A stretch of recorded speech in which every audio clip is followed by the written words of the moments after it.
Hello, and welcome to another episode of We're Not Wizards. My name's Richard. I will be your host for this evening. Now, tonight's episode is going to be called Away from the Cardboard, Back to the Paper, and Dealing with Zombies. Now, I know why it's called that, and you will know why it's called that, because joining me this evening is a gentleman by the name of David Wellington. And David Wellington is an author known for a series of monster books concerning zombies, as well as other books concerning kind of your normal kind of supernatural fare. So, good evening, David. Hi, thanks for having me on. I'm delighted to have you on. And we've been talking for a little while. I think I first heard about you on the Zompok podcast. Sure. Which was a little while ago. And then friend of the show, Nick Jones, said, would you be interested in having yourself on the show? And I said, yes. You know, I was interested to speak to new people. So that kind of got organised, and here we are. So, awesome. So for people that haven't listened to us before, the reason that we do this is because there's not enough podcasts about board games.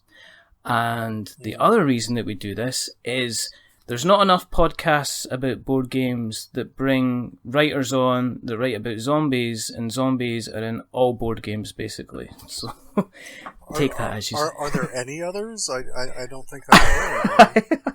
I think I'm kind of running out of... I don't think I've seen a board game for a while that doesn't have some kind of zombie kind of contingent involved. I'm still Googling it away, and I'm still finding them kind of everywhere anyway. But we're going to have a chat about your books because they're good fun to read, and they're I've personally gone through Monster Island. I enjoyed it quite a bit. So we can talk about that. But obviously what we want to talk about is we normally have a look back at the past before having a peek in the present, and maybe a little kind of, I guess, a scan at the future, just in relation to kind of board games, because you play. You said that you have a group that kind of meets on an occasional basis, but do you remember how you the first kind of board games you played? Well, we'd have to go back to the misty days in the 1980s, way back, before the dinosaurs, before life developed on Earth. I was a kid. As a kid in America, you grow up playing board games. You grow up playing really, really bad board games. Okay. Every week, every Saturday morning, we would have the cartoons on, and the advertisements during the cartoons would always be for Hungry Hungry Hippos, or they would be for, the icebreaker, the one, where you pull out the little long sticks. And the thing comes down. For me though, I think my earliest and probably favorite memory of discovering board games was Mousetrap, which everybody knows is just a piece of junk that never actually works. But when you're a kid, it is the most amazing thing you have ever seen. This collection of machines and gears and nets falling down and marbles rolling through bathtubs and all kinds of things. And you're building this up through the game. And I don't even remember how it's played. I remember it taking forever. But you eventually build this giant contraption, and the marble goes down, and if it works, it's just hypnotizing. Amazing. It's also one of these games. It's one of these games that you usually end up throwing the rules to one side, sure, and just building the mousetrap just for the pure sake of building the mousetrap. I remember going round to a friend's. We never had mousetrap, but there was a friend that we used to go around all the time, and they had mousetrap. So all we did was build the mousetrap. We kind of didn't do anything else. I don't think we ever actually played it because the game itself was because of dice based, so getting the pieces for it was kind of hit and miss, and you ended up just going, let's just build the kind of the mousetrap instead. That was just my I guess my lack of patience for the game. Well, but I think it's like that with most kids' games. I think, like even, let's say, Operation, which is so hard when you have good motor skills. But when you're a kid, it's next to impossible. And I remember I had 3 sisters, 2 older than me, 1 younger, and whoever was youngest got to play by different rules than the other people. So, and with Operation, it was you just went until you got the thing out. And, you would sit there, and the thing would be buzzing and screaming, and the light is flashing, and you're just, like, digging around in there with the little tweezers, trying to get this plastic bone out of this guy's body. And everybody thought it was hilarious. Like, your lose condition in that game is funny. So I think that for kids don't, I think, play board games looking for the same things that adults do. I mean, adults want clear rules, right? Because we live in a world that doesn't have any. We live in a world of just chaos and fright and despair. So what we want is for an hour to have a world that makes sense. Absolutely. Yeah, we absolutely want just to sit down and do something that we know what we're supposed to do. We know if we're doing it right. We know who wins in the end, right? All things you don't get from adult life. But when you're a kid, none of those things make sense. The kids don't live in that world. Kids don't live in a world where anything makes sense, especially complex sets of rules. And I think a lot of kids' games are just terrible. They are awful little games. But when you're a kid, a light goes on because you did something, or maybe you draw a card and everybody laughs because you have to go back to the start. And it's kids live in that world of just random cruelty and surprising fun. And so I think for kids games, especially from the 80s, were designed to get to that. I mean, we think of them as junk now, but I think they worked so well because all the kids wanted was the light to go on. All the kids wanted was the mousetrap to actually, the net to come down and catch the mouse. Did you ever take over from your sister when she was doing really, really badly?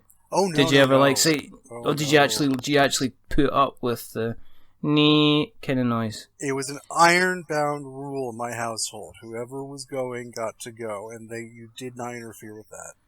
Was that a threat? Was that a threat of grounding then, or was there, go to bed without supper, or? It was my mother refusing to live in a house with 4 screaming kids. So if we went to her with some kind of, if we were looking for some judgment to be handed down from on high, and we went and said, but she's taking too long on her turn. My mother would have given me a look that would have frozen alcohol, and just the idea that my mother's precious time was going to be wasted adjudicating on whether the card said go 2 spaces and then take a token, or take a token and then go 2 spaces. That was just not going to happen. So it forced us to get along because we had. So it was forced fun then. Well, you will have fun. You will enjoy yourselves. You will take your turn. Oh, I don't think she cared if we were having fun. We had to be quiet. Was the thing. If we were quiet, that was good enough. That's so surprising that she let you play Operation. I mean, I suppose the other one would be Frustration. Have you ever played that, where you've got the popping dice? Yes. Kind of thing. Mm-hmm. I mean, I think I've kind of told this tale before about my father running through when we were playing Frustration once, and him just kind of throwing it to one side and said, play anything else. Basically. Because you're sitting there and all you hear is pop, pop, pop, and it's never at a regular rhythm. It's not like listening to like the hand on like a grandfather clock, where you find it kind of soothing. It doesn't rattle along like a heartbeat, so it doesn't speed up and slow down at a rhythmical time. It kind of it goes pop, pop, pop, pop, and then you're just like, what? It kind of messes with you. I'm pretty sure that they would use that as some kind of way to gain intelligence from captured suspects during the Cold War. Kidding. You think you're not going to tell us anything, but look out, we have the frustrations. I can you could just imagine. So that's what happened. Anyway, so moving on, we get past your mother telling you, I don't care if you have fun as long as you're quiet. Where did your kind of your cardboard journey go from there? Did you ditch it like most people did, or did you continue on as you grew? Well, we got Trivial Pursuit at some point, right. which really turned things around for my family. We loved that game. I come from a family of people who like to think they're very smart, and any chance we have to find out that we're wrong, we take. So, Trivial Pursuit was great. My dad was a huge Scrabble player. All through his life. Yeah. He passed a couple of years ago, but right up until the end, he wanted to play Scrabble. And my dad was just the nicest man on earth. He was kind, he was patient, he would listen to you, he would, hold your hand if you were scared in the movie theater, everything else. But as soon as he started playing Scrabble, the man was Joseph Stalin. Like, there is no mercy. There's no mercy in Scrabble. There is no possibility of kindness, warmth, or letting anybody have a thing. My dad would sit there with the dictionary in his hand. I was going to ask the next question. We'd be looking at you and going, "Buse isn't a word. Buse isn't a word." And we all had very good vocabularies, because my mom was a huge reader. She would go to the library and grab 20 books and bring them back, and we would just all sit there reading all the time. So cool. we had great vocabularies, but my dad would just challenge anything. And he was a master of just setting up a triple word score. And he would go 2 or 3 turns of just 2 and 3 letter words, and you're like, what is he doing? What is going to happen? And then he would just lay down adjudicate. And reoxidizer or something like that. And the game would just be over. Quixotic or something, yeah. Exactly. And he was a lawyer, right? So he was an absolute stickler for the rules, and he would just he was a rules lawyer, and he was a dictionary hog. He was not a rules lawyer. Let me get that clear. There was no arguing about the rules. All right. Okay. The rules were written down, and therefore they're fine. Everybody knows what the rules are, right? Because they're in the manual. Yeah. So, but he would, but when I say he was a lawyer about it, he would go and he would lay out his triple word score, and then he would pause for a moment and stare at the board through, his glasses down low on his nose, and he'd be peering at the board, and he would say, well, that looks like it might be, 7 letters, and, I believe that gives me a bonus. And we're all like, oh, Dad, you know exactly how many points this is.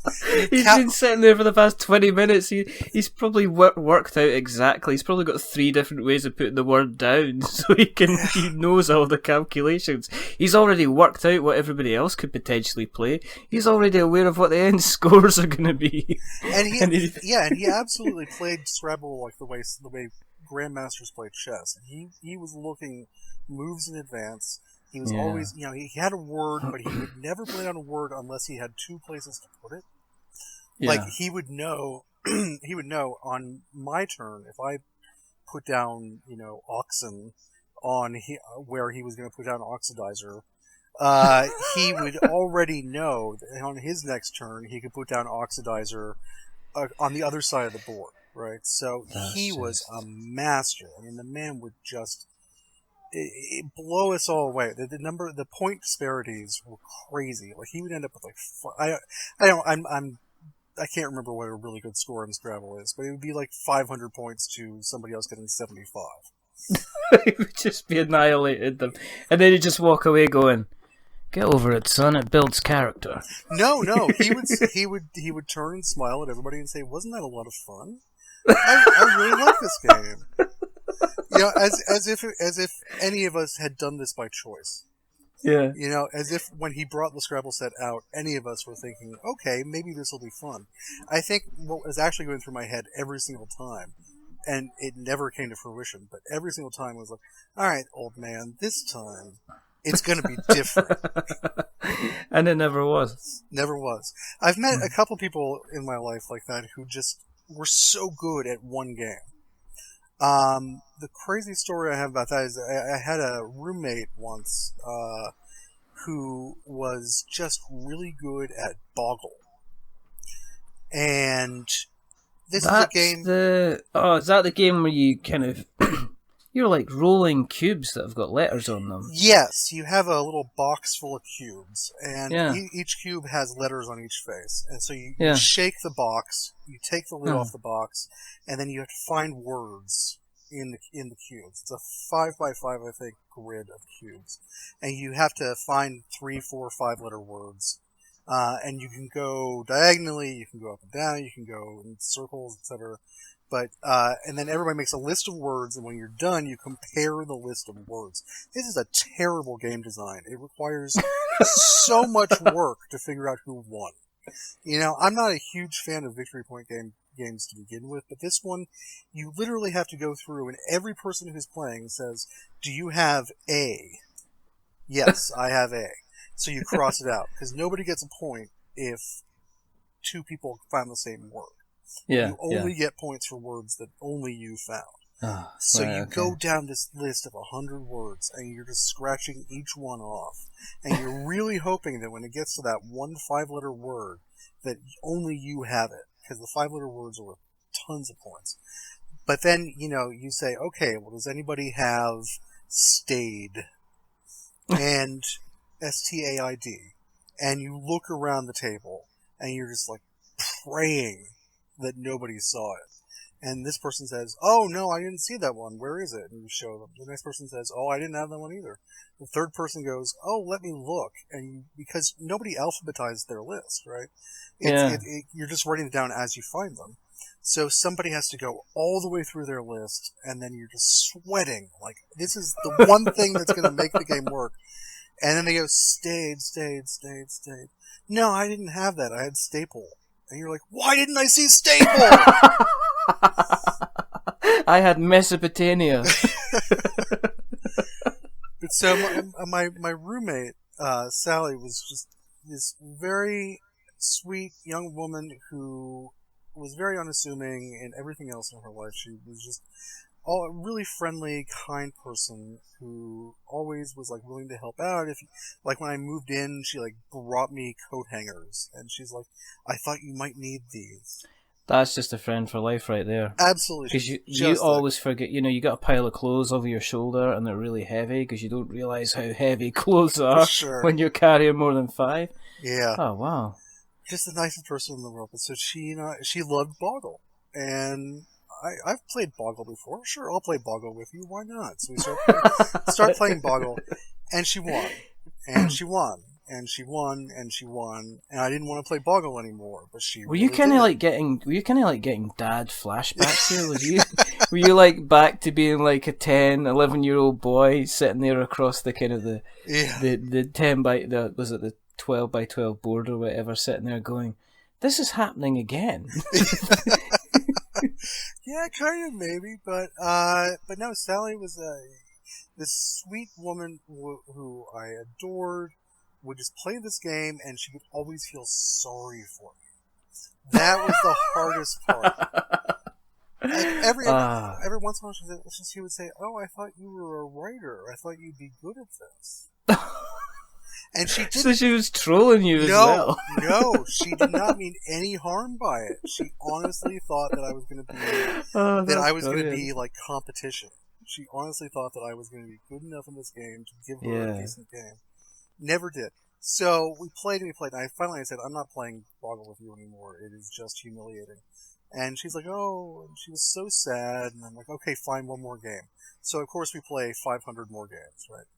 And there was a day when we just went out to the park. It was a beautiful summer day. The grass was green, the sky was blue. Somebody was probably defecating behind a tree because it is New York City, but it was fine. It was fine. You were okay because you weren't downwind. Yeah, exactly. And so we sat there on the grass on a blanket, two of us just playing Boggle. There's two friends just having a lovely day in the park, and we're playing Boggle.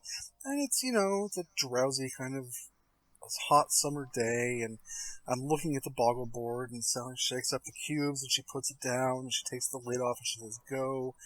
And we start going, and there's a timer going, and so you're totally concentrating on the board, and so I'm just writing down words furiously, and going, blah, blah, blah, just every word I can see, and I'm working my brain as hard as I possibly can, thinking I got to give her at least a run for her money. And we get to the end, and we have our lists, and Sally goes, what? And I'm like, Sally, we need to check our lists. And she's like, oh, right, yeah, it's just such a nice sunny day. I wasn't really thinking about it too much. And I'm like, oh, no, this is it. This is the game. I am not going to be treated like this. I will not be humored. So I'm like, let's go through our lists right now. And so we do. And we go through, and mostly we have the same words, but every once in a while I'll have one that she doesn't have. I'm like, yes, I am absolutely convinced this is my turn. And we get to the end, and we total up the numbers, and we get the points, and I won by maybe 3 points, which is nothing, but it was a win. It was a win, and I had it. I finally beat her. For once and for all, maybe this was, vindication for all those times I lost to my dad at Scrabble. But yeah, I looked at her and I said, Sally, I don't know how to tell you this, but I won this one. And she goes, oh, that's great, Dave. That's really nice. And I'm like, no. I won a game of Boggle against you. I won a game. Why are you not reacting to this? I won a game. And she goes, yeah, well, I didn't want to actually say anything, but I fell asleep halfway through the game. And I was just livid. I was like, wait, you fell asleep while playing Boggle, and I still only beat you by 3 points. I couldn't believe it. Oh my god, it was worse. It was worse than losing all those times. Did you play again after that? Oh, hundreds of times. So it did put you off. Did you ever win against Sally? Never won against Sally. You never won against Sally. And I think that's it's interesting. We talked earlier about how children play board games differently than adults, and of course, adults play board games for different reasons. And I think that my playing Boggle with Sally, as much as I did try to beat her, as much as I was intent on giving her a challenge, I think that it was just a point of our friendship.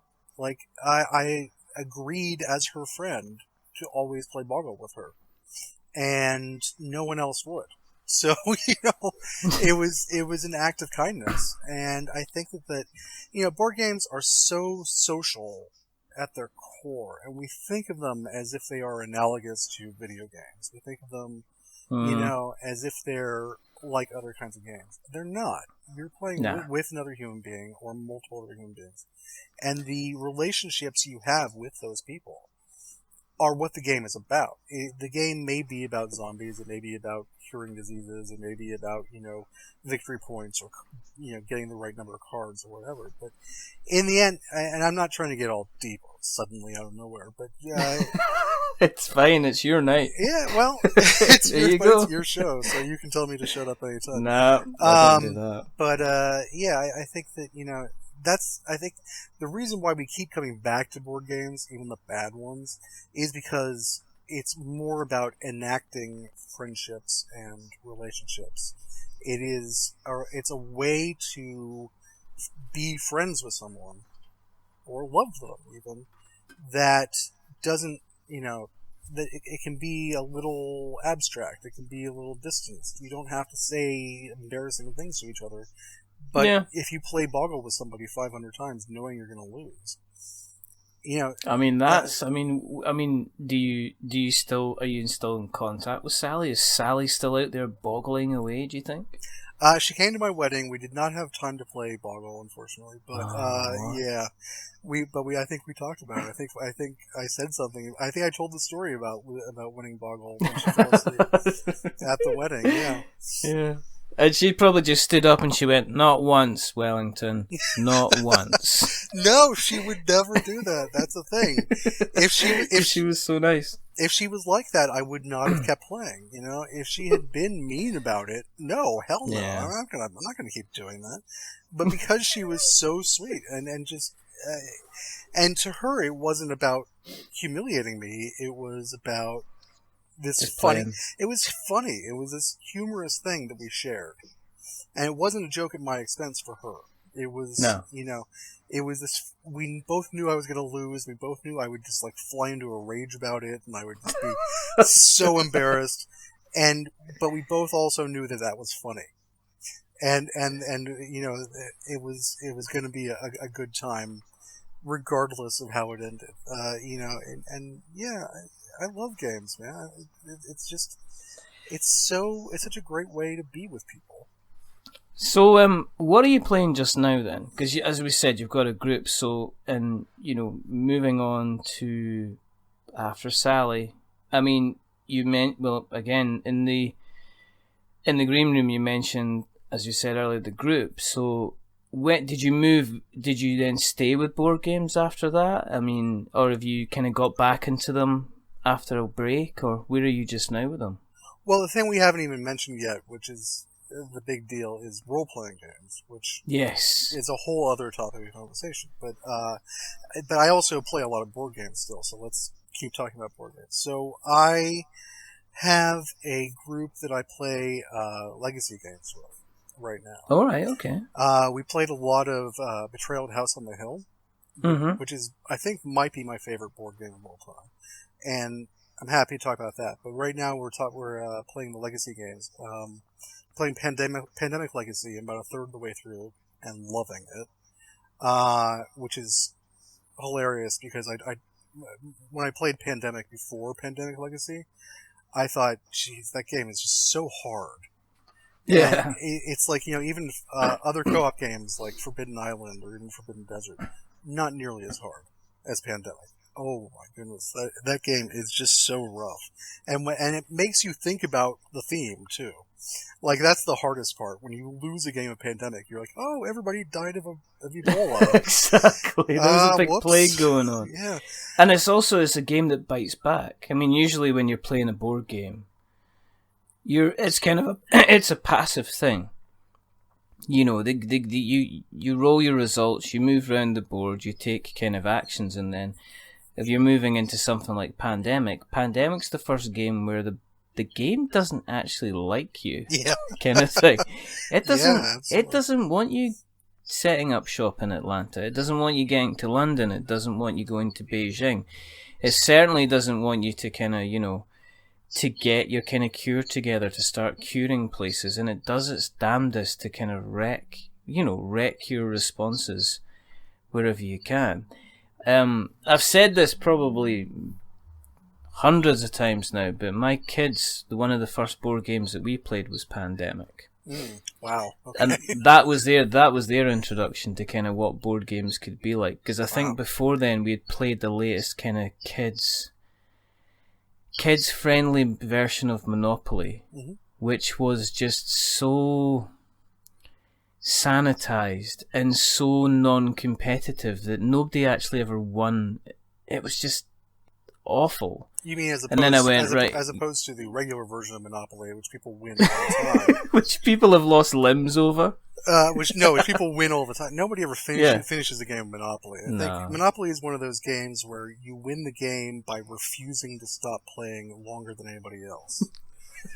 You just wait until people fall asleep or need to go to work. Yeah, basically. Yeah. Or pass out. One of those things. But yeah, Pandemic, it was, as I say, we're kind of playing as you learn it, and then you're like, oh, there's an outbreak, and then what happens with that? Well, that goes there, that goes there, that goes there, that goes there. Okay, that's fine. Well, we need to go here, we need to go there. But what it did teach them was, unlike any other board game that they played, they had to cooperate together. And it's like, well, who, are we against each other? It's like, no, the way that you win is we have to work together. And it's like my two eldest, so you can imagine how they were together. They were kind of, at the beginning, it took them about halfway into the game before they got it. Because they were kind of making suggestions and they were completely ignoring what each other was suggesting. Right. And then all of a sudden they were kind of like, oh, okay. And we got like one outbreak. We had a break after that, and then we got like another outbreak. So you know what that meant? It just meant, absolute carnage. Oh, yeah. So you met obviously Pandemic Legacy, which everybody loves, and I haven't played Pandemic Legacy, and because of the campaign, but it is fantastic, isn't it? I mean, I don't think I've had anybody that said otherwise. I will not give you any spoilers, but I will tell you just some generic stuff about it. So it's it is Pandemic. It's the game you know and love. It is slightly easier than Pandemic because you don't have to cure and eradicate all the diseases. At least not in every game. You start out. You have to meet certain objectives, and one of those objectives might be cure all 4 diseases, or it might be eradicate 1 disease. Yeah. And if you meet the right number of objectives, you win the game. All right. So it's not quite as hard, at least not at first. No. It adds all kinds of crazy complications and weird new things, and it's awesome. But one of my favorite things about it is that it becomes a kind of role-playing game because, you have your character that you're playing in the game, whether it's, the researcher or the medic or the, or the dispatcher, etc. And those characters, those roles are so crucial to the game of Pandemic. You have to have the right people playing the right roles, right? So if you have a group who's playing Legacy, they will stick with the role. You don't have to. The rules do not require it at all. But I've every time I've talked to somebody who's played Pandemic Legacy, they're like, "Yeah, I'm a really good medic." So I always play the medic. And it's a Legacy game. And have you played Risk Legacy?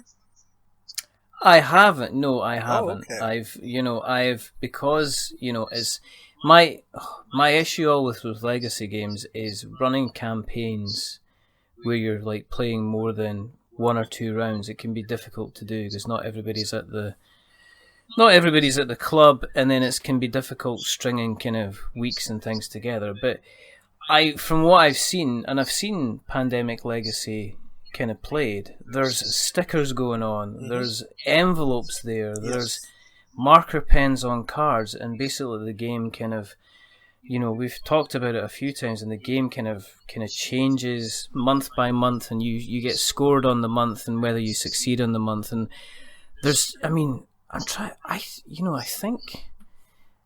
I think every second, if not every third guest, mentions Pandemic Legacy, and every single person doesn't go into any type of detail about it because they say, you have to experience it. It's like a roller coaster. I can sit here and I can explain what a roller coaster ride is like to you, but you're never going to understand what a roller coaster ride is actually like until you get yourself kind of on the kind of the roller coaster itself.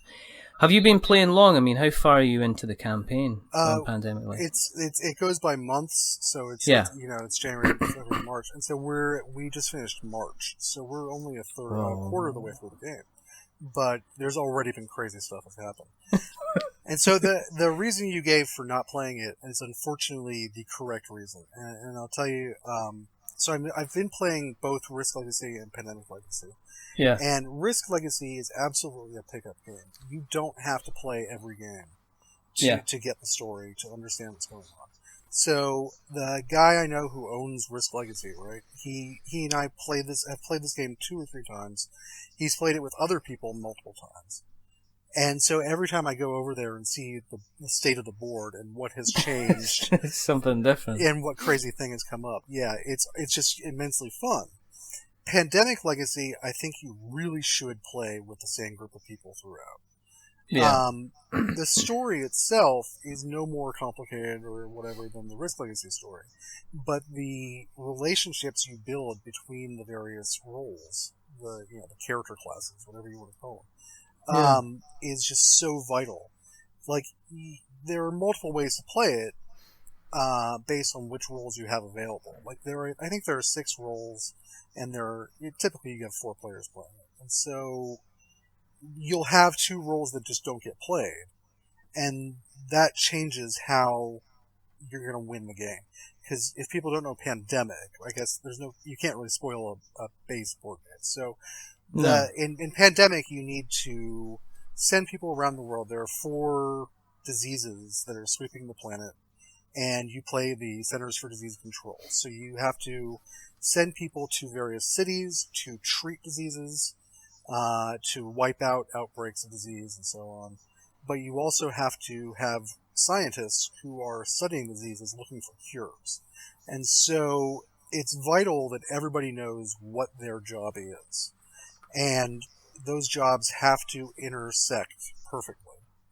It's a very hard game, and it's like you say, the game is mean. It really is. Oh yeah, I mean it's a puzzle. It's a puzzle game. I think the only thing I've ever seen ruin Pandemic is if you have somebody that has played Pandemic a lot, and it becomes almost like a puzzle based on sets of movements and sets of reactions. Because I think what eventually, the kids still like to play it, but what kind of put them off is once you get into the rhythm of knowing how to deal with things in a certain way, unless you're very, very unlucky, it can be relatively straightforward to win Pandemic.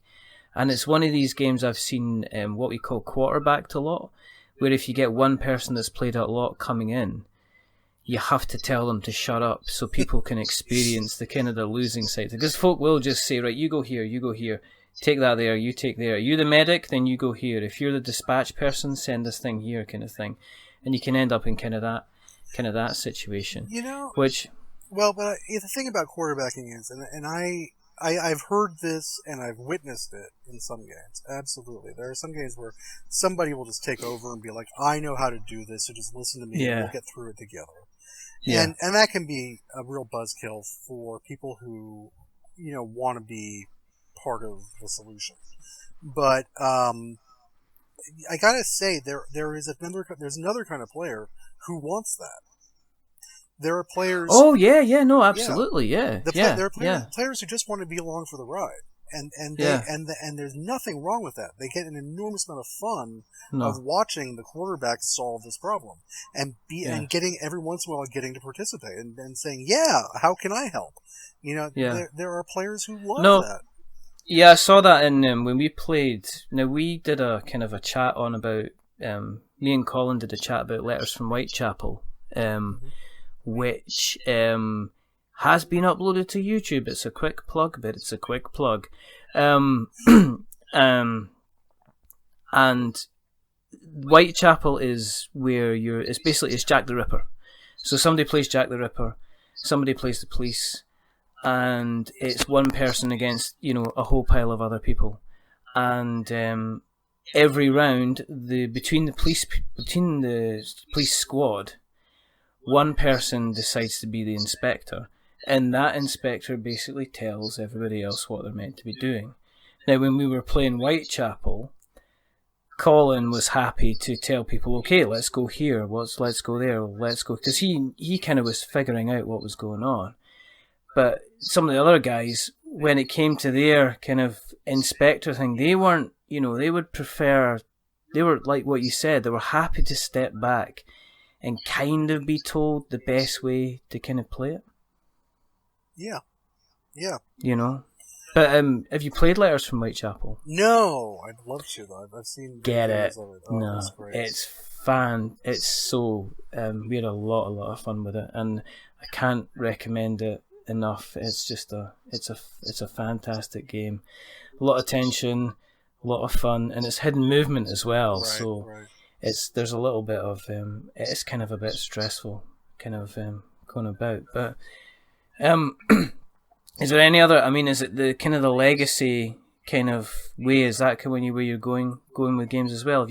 Have you looked at things like Seafall at all? Have you looked at that? I've heard mixed reviews, and you say get Letters from Whitechapel. I have a list of board games to get so Okay. long, like just the game, games that came out in the last year that I want to play. That list is so long.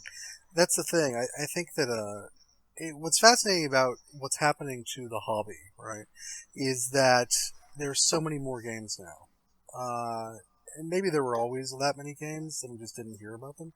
Maybe only people in Germany got to play the great game of 1992. Yeah, exactly. But like you hear so much. There's so many games coming out, but also there's so much media about them.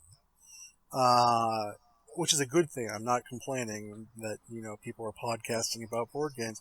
Not a problem. No. It's a great thing actually because you can find out in advance whether it's the right game for you, rather than spending your $50 on it and then realizing you wasted your money. Well, I think the good thing about it is it's informed by a community that are actually playing the stuff, as opposed to games seem to sell very, very well based on an awful lot of non-advertising dollars being spent. Yeah. So a game can become a massive hit. Like say Codenames, for instance. Mm-hmm. Codenames. I've never ever seen an advert for Codenames on the internet, on TV, on YouTube, on anything like that. But I mean, every single person I know that's a board gamer has heard of Codenames or has probably played Codenames. Actually, my microphone is currently sitting on a copy of Codenames to kind of raise it up, and also because it kind of helps with the sound absorption as well. Yeah. So Codenames is a very, very useful. It's a very, very useful game.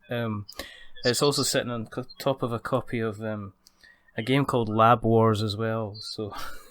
Just because I'm quite tall, so I need a lot of board games. I'm not going as far as putting like mechs and minions on top of that because that would just be overkill. Well, that would just be daft. And if it fell over, you'd be crushed to death. So there's that problem. Have you seen the box? Oh god, it's huge. I've not played it. It's but amazing. I've seen the box, it's just fantastic. Codename. You bring up Codenames, which is interesting. I mean, I think you are going to see advertising for Codenames because aren't they doing a Disney version of Codenames? Yeah, I mean, I think there's another game, Love Letter, okay? Yeah. In Love Letter, you get a Batman version of Love Letter. In Munchkin, you get a Shakespeare version of Munchkin. Right, yeah. In Codenames, when Codenames came out, there was the Codenames, and that was it. And then there was Codenames with the pictures. Yes. And then there was Codenames the Not Safe for Work version. Okay. And then they're doing a Codenames kind of Disney. And they're branching out, and you're wondering, is this going to be the next thing? Are we going to see an oversaturation of Codenames? What do you think? No, I part of the problem here is that you keep mentioning games, and I'm like, oh yeah, I want to talk about that. So we could sit here all day talking about Munchkin. We could talk about Love Letter. Love Letter is fascinating because I bought it as a game to play with my wife. And my wife is a huge board games fan. Don't get me wrong. All right. This is absolutely right up her alley. Card games, she loves them. What she doesn't like is to lose. And so I bought Love Letter thinking, hey, this is a game we can play on the train. It's a game we can take with us on vacation, anything else. And so I'm like, okay, let's play this game and see how it works out. And we start playing, and in Love Letter, you get little red cubes, and when you get 7 red cubes, you win the game, right? And do you still have any of those red cubes in your ear? No, no. But that was the problem. I won 7 games in a row. Oh my goodness! It was all luck. Like I say, she knows how to play these games. She played the hell out of that game. I won 7 games in a row, and it was just luck. And we finished, and I looked up at her, and I said, so, a game we can take traveling with us, right? Because it's so small. And she's like, we're never going to play this again. You wasted your money. I hate this game. To be fair on Love Letter, it's a game that you get more out of it when you've got I think that when you've got like more than 2 players, yes. I think you know. You have a table full of like 4 players, you can get a really, really good game of Love Letter going because everybody's second guessing kind of what kind of cards. When you're playing a 2-player, if you've got kind of like the guard, or you've got like the if you get something like say the prince, or I think it's maybe the king, where you swap hands, and then you get the guard, yeah, then you're in a lot. Then you're in a lot of trouble. So I don't know. I'm kind of not on the side of your wife, but I can a little bit be on the side of your wife. But you mentioned the list, as in there's a pile of games that you want to play. Yeah. So putting it down to obviously making a man make very, very quick decisions, yes. and putting him on the spot. Yeah. What's the 3 games that, you know, you would maybe like to... Okay, here we go, right? Yeah. You're running down the street. Uh-huh. The zombie horde is chasing you. Sure, as they often do. As they often do. Not very fast, obviously. A lumbering but slow and steady pace, as they also do. Perambulating and considering flesh. Right. And you burst into a board game shop. I've got time, sure. You've got time? Okay. They're, you lock the door behind you. Lock the door behind you. They're moving so slowly. Yeah. As I'm being chased, and I see a board game shop, I'm like, well, I can probably run in, get something, and get out before they catch up with me. Sure. Absolutely. So you know you're going back to your bunker, which is pretty much zombie proof, and there's a group of 5. There's a group of 5 to 15 people waiting. Right. To potentially be entertained because the nights are long and full of strange noises. There's 3 board games, and this board game place is stocked to the brim. Oh, great. So you push a pile of mechs versus minions against the door, so there's no way they're getting in through that way. And Scythe. Put Scythe on top of it. Scythe's kind of big, but it's not. Okay, Kingdom Death. There you go. Kingdom Death. Kingdom Death is a bunker. You could live in Kingdom Death. Kingdom Death, you could probably actually put the minis outside, and the zombies would think they were other zombies. There you go. Let's face it, the size of them. Or they'd be scared. They would be scared of the minis, and they would run away. Yeah. And you're in this situation. What 3 board games do you grab, David? 3. Well, okay. Let's qualify this. So I'm going to get out of this. I'm going to get out of this by making you define the situation so narrowly that there's only one answer. So, okay. So how many people are in that bunker? You said 5 to 15. Do I not know how many people are in the bunker? Because I might have counted. Before I left for the day. You're not sure, but you're aware that they vary in say, you know, 5 of them are maybe really, really like their board games, and the other 10 are really just quite happy to have the company and play some board games. So they're kind of people that are open to board games, be it complicated or not complicated. Sure. Okay, great. That's good. So, yeah, number 1 is Sherlock Holmes Consulting Detective, because I have been wanting to play this game for years.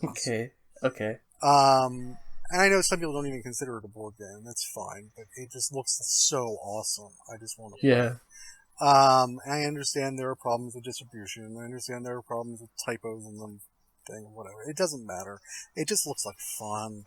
And again, that's something my wife and I can do, because I think that is probably best as a 2-player game. Yes. Yeah. No, yeah. I heard, I'm just trying to think. Duncan from Osprey Games. Him and his wife played Consulting Detective, and they loved it. In fact, he went to try and find the expansion that had gone out of print, and I think he found a really, really old version to play it. So, yeah, definite 2-player. Okay, so that's number 1. What's your second one? Well, the second one I want some advice on, because I've been looking for a long time for a party game that can do like 15 people. All right. And I haven't found one that stands out from all the rest. I think like 2 Rooms and a Broom sounds pretty great. The various versions of One Night Werewolf are probably crowd pleasers, but I have played Werewolf in the past. I didn't like it that much. It's good fun. Okay, that's what a rousing endorsement. They should put that on the box. It's fun. It's okay. Richard from We're Not Wizards podcast. It's good. It is good fun. It is good fun. You have to get people that are in the mood though. Okay. With all these types of kind of like role, it is almost like a semi kind of role playing game. You need kind of people that are really really into it. If you get people that are going there, then it can become quite dull. So do you know what would I was sorry. Go ahead. Yeah. No, you were saying. My wife is after you. Oh, please. No, damn it, I'm going right now. So, okay, my wife is... You were saying? My wife... thank you. Yes. If I may... Okay. So my wife is a school teacher. She teaches high school, and she... what do you call high school in the UK? Is it secondary school, or... Oh, you call it high school as well, yeah. Well, then, okay. There you go. Ugly American over here. Okay, so, no. Maybe learn a little bit about our friends across the pond before I do the podcast. I don't know. It might have been a good idea. Okay, so... There's no offense here, you know. It's okay, like, you know. Alright. So, yeah, so... She teaches high school, and so she actually, as she teaches history, and when she's doing a unit on communism, she actually has her kids play werewolf. Oh, right, and okay. This is not a dig against communism, it's a dig against witch hunting and, you know, the sort of purges that happen under Stalin and so on. She talks about how scary it would be, or like under Joseph McCarthy here in the States, you know, how scary it would be to be living in a time when you can be grabbed up off the street and forced to defend yourself in court, and maybe you go to jail for life. And so she plays werewolf with people to like just get them in this mind state of, you know, everybody's a potential enemy, everybody is dangerous, and you have to find out who it is. And if you get it wrong and you end up killing innocent people, that's part of the plan, right? So, but just to talk about how just absolutely terrifying those parts of history were, she will get them to play werewolf, which I think is a brilliant thing. But the version she has was put out in like 1986 or something. It is the cheapest, most tacky, most useless. It's the most basic stripped down version of werewolf. I think it's like a bunch of tokens in a box. And it costs $20. You know, it's and it's not even like good tokens. It's like they came still on the cardboard sheet, and you had to punch them out with your thumb. So they've all got like little sprue marks around the side. It's like, that's $20 worth of game right there. A game that is in the public domain that you could just made your own cards. You know, but so she's got this just junk version of werewolf, and I've always wanted to see like the streamlined, high-tech, fancy, futuristic versions that are out now. I kind of want to play that, but I would need to get 15 people together. So there, that. From playing Mafia and things like that, those games do tend to work better with a larger group. Just because it's hard to lie to 3 people who you know very, very well, and not have at least one of them look you in the eye and say, "You're full of it." No, you're lying. So, yeah, a game like that. So, like, something like the Coup or Resistance, or, I guess it's the Coup Resistance, right? Have you looked at Mysterium? Oh, I love Mysterium. Oh my god, that's such a great game. Yeah, I've only played it once, but I just adore it. That would be so great, and it's fine if you're playing single players. But if you group 2 people together in a team and they had to decide what they were selecting the rounds, the heated discussions would be fantastic. Oh, yeah. Yeah. That would be cool. Interpretation. Dixit's pretty good as well for interpretation as well. In groups, you know? I've played Dixit and I've played Mysterium, and I will play Mysterium again. Yes. Dixit was cute and fun. Dixit's for kids, I think. It's more of a younger audience, I think, and it's. But it's. Yeah. I think what it comes down to is this is, you know, why theme matters, and why a cohesive theme matters. Like, there's no explanation for why your little tokens in Dixit are bunnies. That doesn't make any sense. It's cute, fine. It's random. Okay, great. It means nothing. Mysterium is a cohesive game that tells a story without beating you over the head with it. Like it's it's not like playing the Arkham stories or whatever, the big Eldritch horror or whatever the big Lovecraft games are. It's not like you're having to read an entire book to play a board game. Right? Nah. But Mysterium, without imposing really the theme on you, still benefits so enormously from its theme. It works so great as you're this bunch of psychic mediums who are trying to contact a ghost to solve a murder. It's just like all the artwork and the big the screen that the ghost sits behind with the ravens on top. Everything about it is just so beautifully designed. And Colin thinks I don't like it. Isn't that a crime? The number of times I have said and gone on record to say, actually, I really like Mysterium. Because when we first spoke about it, because I lost, and I'd like to fundamentally, categorically say I did not go into a huff. Okay. But I managed to persuade like three other people to go for the wrong killer, and then had a fully justified explanation as to why it had to be that person, and I still got it wrong. So Colin always colours me with that that I actually hate kind of Mysterium. But you're escaping the question, Mr. Wellington, because this is the second game. Well, Mysterium. I might get Mysterium on that list because I don't own it. I've only played it the one time. No, you have to get it then. No, so treat yourself. To get it. Yeah, it's a great game. Yeah. It's a beautiful game, and the theme is also right up my alley. Like I have heard good things about like Blood Bowl, but I have zero interest in American football. So, am I going to play it? Probably not. Yeah, and I've also, my wallet would complain if I think I went out and bought the base game for Blood Bowl, because it'd be going, well, you know where you're going with this? This is going to be X-Wing all over again. 10 expansions and team packs and everything else. Yeah, mortgage time. Your third game of choice. So I don't get to talk about expansions and stuff. Okay, fine. For Blood Bowl, have you been looking at the expansions for Blood Bowl? No, but just expansions in general, and the way that works now, and how you're, because one of the reasons Nick Jones told you about me was because I had tweeted about Betrayal House on the Hill, Widow's Walk, which is the expansion to a game that's 20 years old, right? And so I wanted to talk about that, and here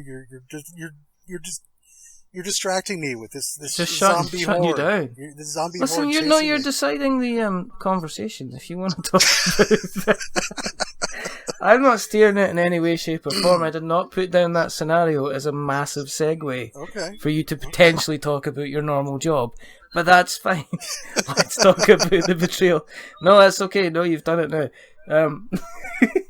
And that's all we've got time for. No, I'm only joking. Okay, no, I'm not. I'm only kidding. No, it's fine. It's fine. The expansion for Betrayal on House of the Hill. Come on. Widow's Walk, which was news. Yes. It was news a couple months ago, and now nobody remembers it, and probably for good reason. But that was a bit harsh. It was. It was a waste of money, and I'm sorry to say, I love it. Like I say, I say it right at the top of this show. Betrayal on House on the Hill is probably my favorite board game of all time. Yes. And so when an expansion came out, I pre-ordered it. I would have kickstarted that thing. They didn't do a Kickstarter. I don't think they did. I would have jumped on anything to get more Betrayal at House on the Hill. And instead, what I got was a really watered-down, kind of annoying fan celebrity tribute to this game. So, if people don't know what I'm talking about at all, Betrayal at House on the Hill is a game that Avalon Hill put out, I think, like 20 years ago. And in a time when people were not playing board games. I went to, or not like they are now, and I went to a role-playing game convention called NukeCon in Omaha, Nebraska. And it's called NukeCon because, theoretically, Omaha, Nebraska is the first place the Russians will annihilate in a nuclear war. So they were taking pride in that. It's where the dispatchers are for our nuclear bombers. So that's the place. Total tangent. I was at this convention. I played Betrayal at House on the Hill at this convention in between role-playing games, and just fell in love. It is an incredible game, and especially for somebody who likes stories the way I do. I'm a writer, of course I like stories. Betrayal at House on the Hill, if people don't know, it's a game that comes in two parts. The first part is you are exploring this old, creepy, abandoned house, and you are building the house with tiles as you play. The second half, so every once in a while during that process, you move a tracker down another number and so on. And when it hits the right number, the haunt begins. And the haunt is the whole point of the game. So you have a booklet that has 50 scenarios in it. And I have played maybe 30 of them at this point, over years and years ago. Yeah. Because, not everybody wants to play this game all the time, so that's fun. But I would, okay. So, the haunts can be anything, and they all have their own rules. So you start out playing a game you know how to play, and then halfway through, all of the rules change unpredictably, and you have to learn a new game on the spot. And so the haunt can be anything. It can be scary, it can be funny. There are some that are straight up surreal. This would be a very minor spoiler for a game that came out 20 years ago. So some of the haunts are like, it turns out that one of the players is actually a serial killer, and they have to try to kill all the other players, and the other players have to kill them. And so there will be rules on how you do that, which don't exist in the base game. Some of the haunts are, crazy. The craziest one we had was, there's no, a giant bird comes along, picks up the entire house in its talons and flies away. And there are parachutes in the house, but the rules say there is one less parachute than there are players. Okay. So it becomes a race to see who can get to these parachutes first and get out of the house alive.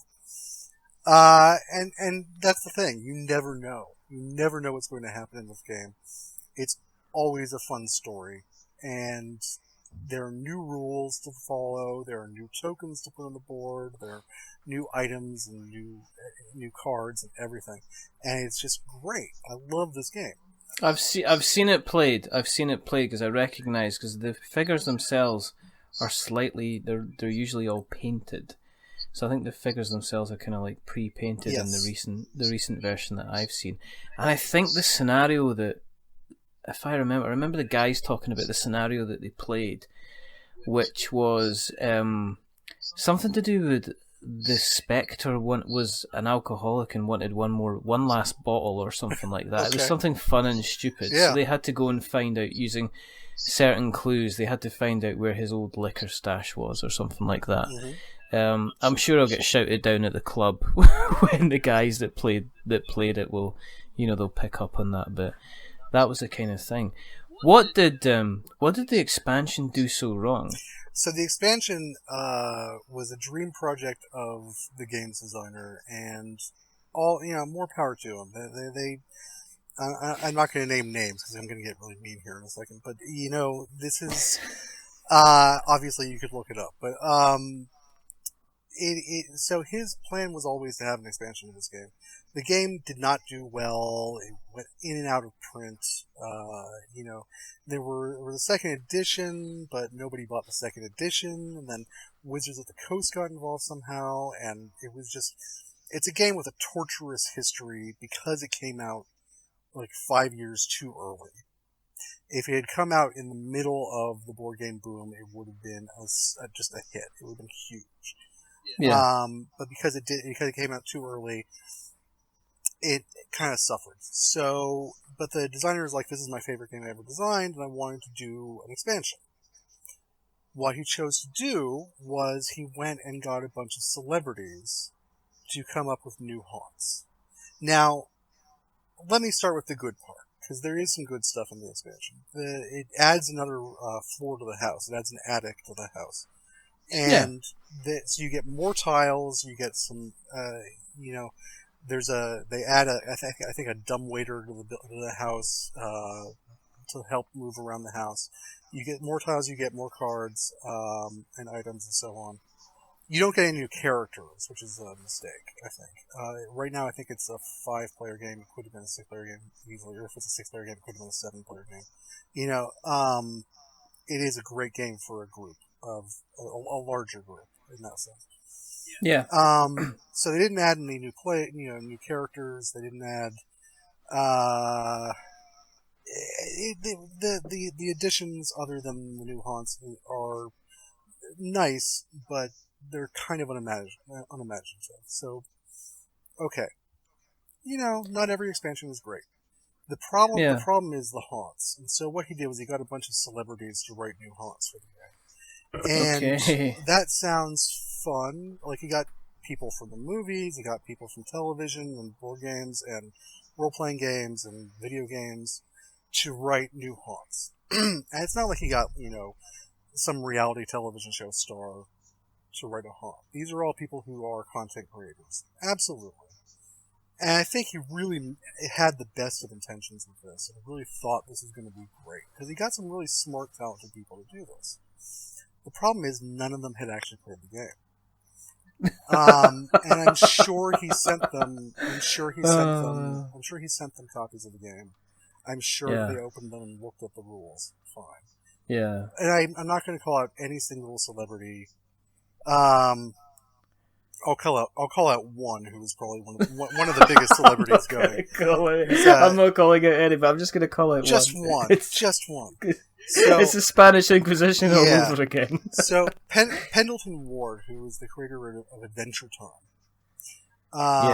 which is a great show. Everybody loves it. It's huge. Yes. You go to a convention, and I always feel sorry at the convention for the guy who has the second best, Jake the Human costume, whatever it is. The second best, Finn the dog. Is it Finn, Jake? I can't remember which one is which. But it's a fun show, and you go people cosplay the hell out of this thing, and for good reason, because it's cute and it's fun and it's colorful and splashy and bright. So Pendleton Ward wrote one of the haunts for the game, and it is easily the most unbalanced and unplayable version of Betrayal at House on the Hill I've ever seen. It is totally rigged against the Haunter, which is the mistake. Like, the Haunter should always be at the advantage, because it's one person against many. So the one person should be super powerful.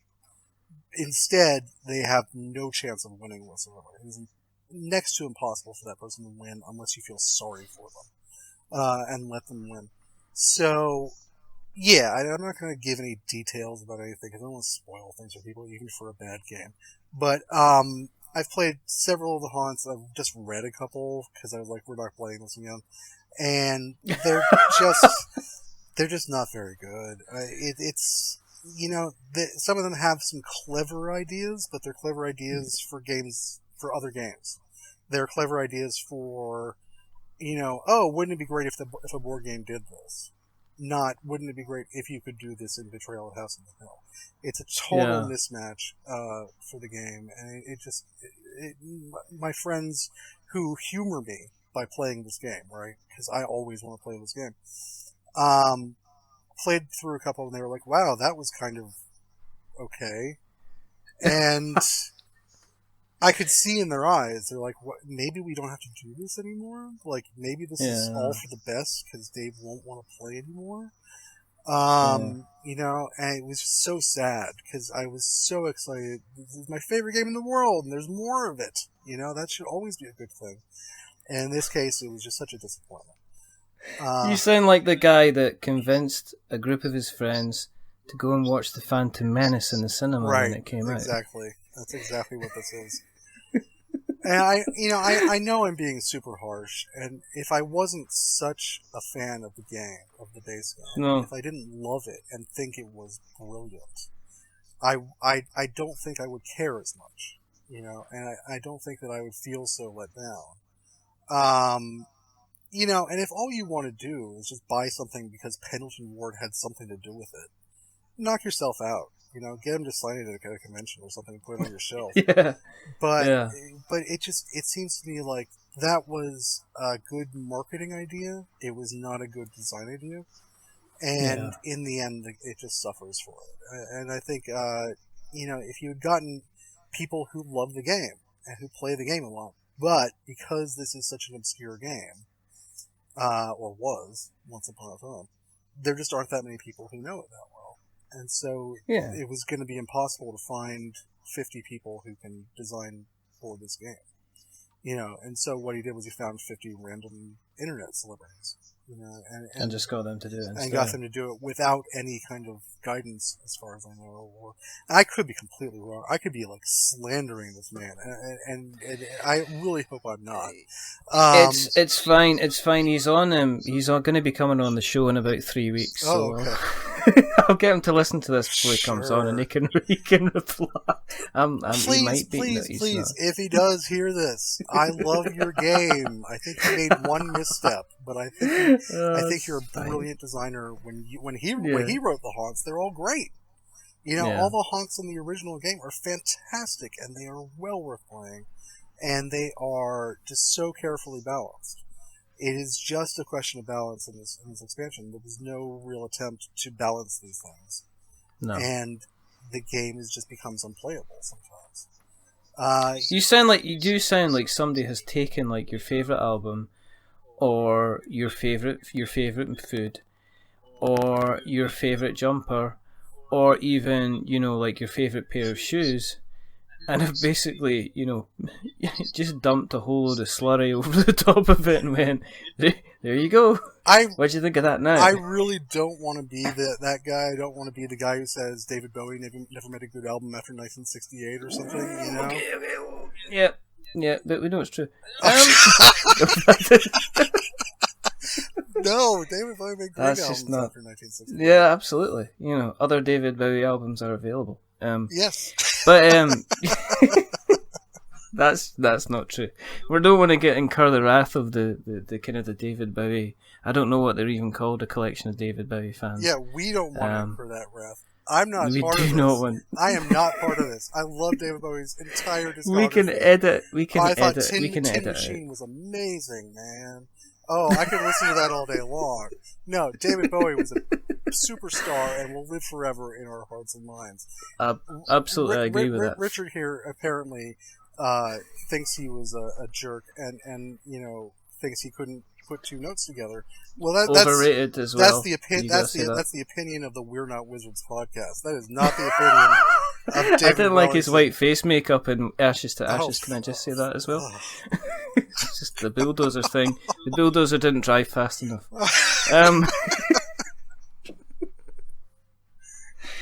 But again, your third game, you're third just game. scouting away. Come on, well, you've had you got your expansion rant.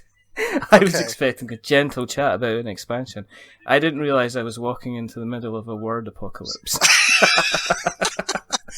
I hope I made it clear that I love the game.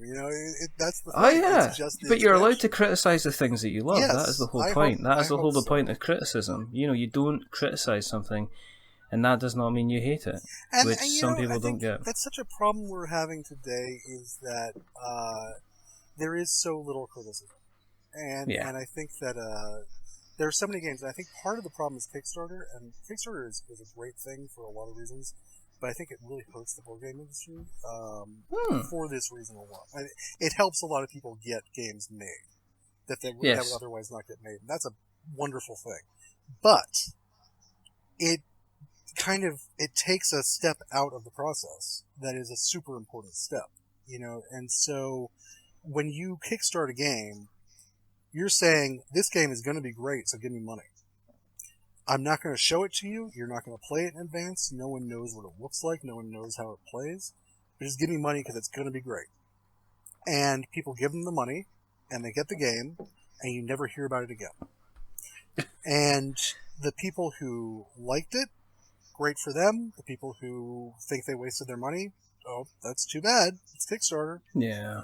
And nobody talks about the game because nobody's going to buy it in the store because they got it on Kickstarter.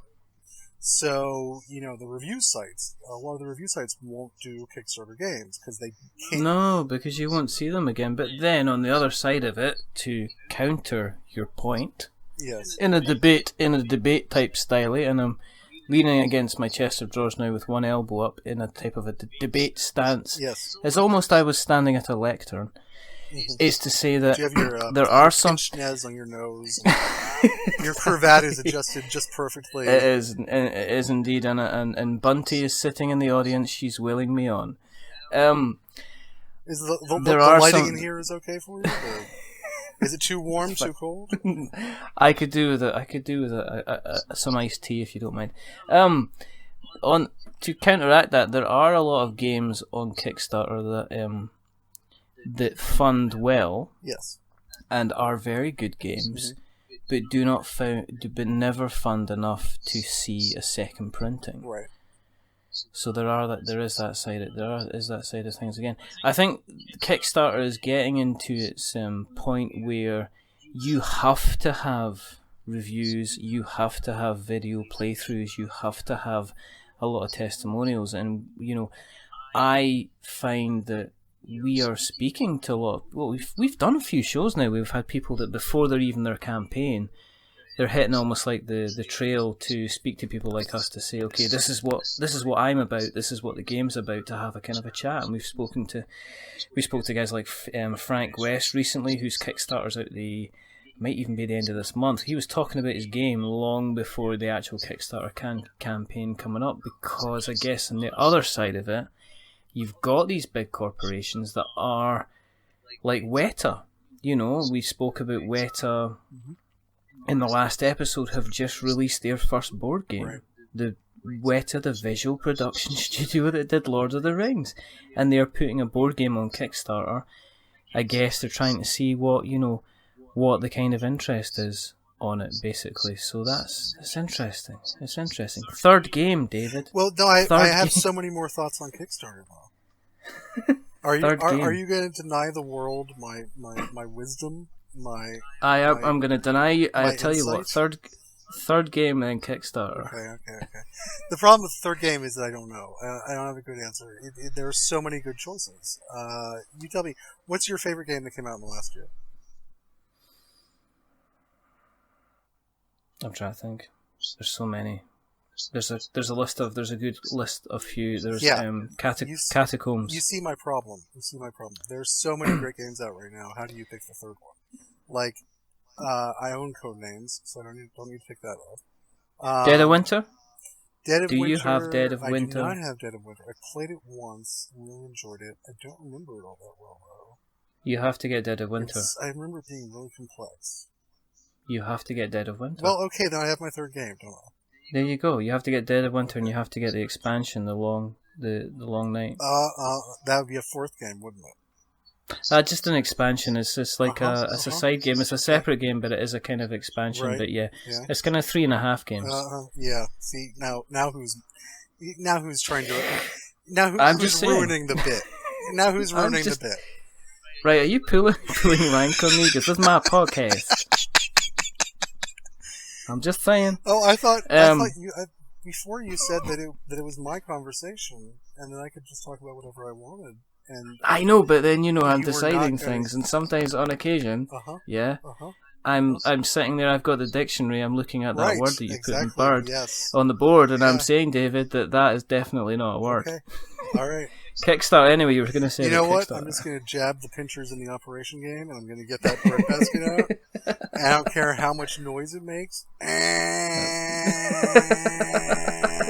Stop that. Right. Okay. Okay.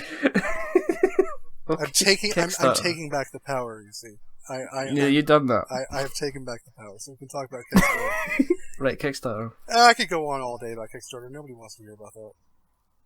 I'm kidding. Oh, come on. I'm kidding. Right, okay. Okay. So right. Yes, okay. This is why everybody tuned in to hear some semi-obscure science fiction authors take on Kickstarter. So, yes. So Kickstarter, it is. I have not done a Kickstarter myself, but I know people who have. And I think one of the problems with it is that you have to add a person to your team who is the Kickstarter person. It is a full-time job running a Kickstarter, and so you're already increasing the amount of money you need to make the game by kickstarting it, because you need to hire somebody to run the Kickstarter. And I think that that's a really circular problem that means that games cost more to make, Yes. even when they're because they're crowdfunded. You know, the old method before Kickstarter was brutal and meant that a lot of games never saw the light of day, because you had to go to a publisher and convince them to give you money sight unseen to make a game, or you had to bring them a prototype and hope that it was, you know, that your little pieces of paper glued together were going to impress them enough for them to actually see what it could be. And now, with Kickstarter, you have to not only have somebody who's going to run your Kickstarter, you have to have somebody who can do video, you have to have somebody, you know, for a board game, you have to have a multimedia person. Yeah, you do. I mean, the bar's been raised, basically. You need to have not only a prototype of your game, but you have to have a finished copy of the game before you ask for money to finish the game. Like, if you go on Kickstarter with unpainted minis on a map that has been printed out in black and white, no one's going to back that Kickstarter.